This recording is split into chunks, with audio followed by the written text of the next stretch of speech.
আলহামদুলিল্লাহ। প্রিয় বন্ধু বান্ধবগণ, আল্লাহ নবীর অগণিত হাদিস থেকে একটি হাদিস আপনাদের সামনে পড়তেছি। এই হাদিসের আলোতে কয়েকটি কথা বলবো, আমরা ইনশাল্লাহ মনোযোগ দিয়ে শুনবো। قال النبي صلى الله عليه وسلم أكمل المؤمنين إيمانا أحسنهم خلقا। অর্থ, জনাবে রাসূলুল্লাহ সাল্লাল্লাহু আলাইহি ওয়াসাল্লাম বলেন, ইমানদারদের মধ্যে সেই পরিপূর্ণ ইমানদার যাহার চরিত্র সর্বাধিক সুন্দর। তাহলে পরিপূর্ণ ইমানদার আল্লাহ রাসূলের হাদিস থেকে পাওয়া গেল, যার চরিত্রটা সর্বাধিক সুন্দর।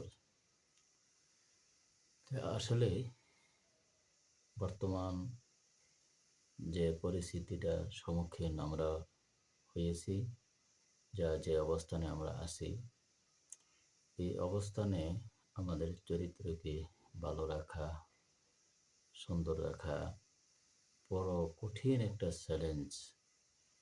কারণ আগেকার যুগে চরিত্র নষ্ট হওয়ার জন্য এই পরিমাণ সরঞ্জাম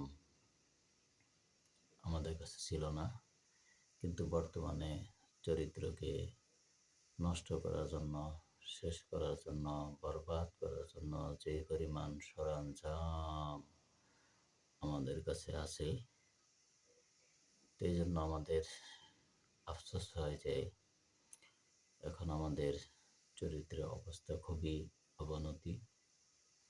বিশেষ করে যুবকেরা এখন তাদের মনে হয় যেন জীবনটাই বরবাদ করে ফেলতেছে।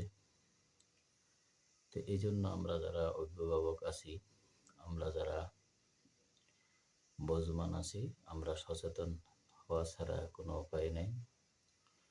অন্য জায়গায় আল্লাহ রাসূল সাল্লাল্লাহু আলাইহি ওয়াসাল্লাম বলেন, হাশরের ময়দানে যখন আমলনামাগুলা পাল্লাতে উঠানো হবে,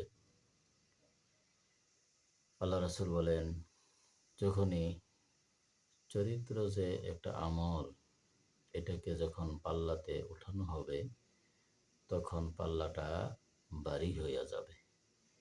এই জন্য এই আমলটার অনেক মূল্য রয়েছে, কিন্তু আমলটা এখন বর্তমান পরিস্থিতির কারণে কঠিন হয়ে দাঁড়াইছে আমাদের জন্য।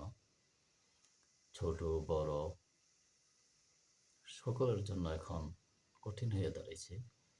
এই জন্য আমরা সচেতন হয়ে যাই। ইনশাল্লাহ আমরা আমাদের ভবিষ্যৎ প্রজন্ম যারা আছে তাদেরকে আমরা সচেতন করব। আল্লাহ পাক রব্বুল আলামিন আমাদেরকে এই ছোট্ট কয়েকটি কথা বোঝা এবং আমল করার জন্য তৌফিক দান করেন। সকলে বলেন আমিন।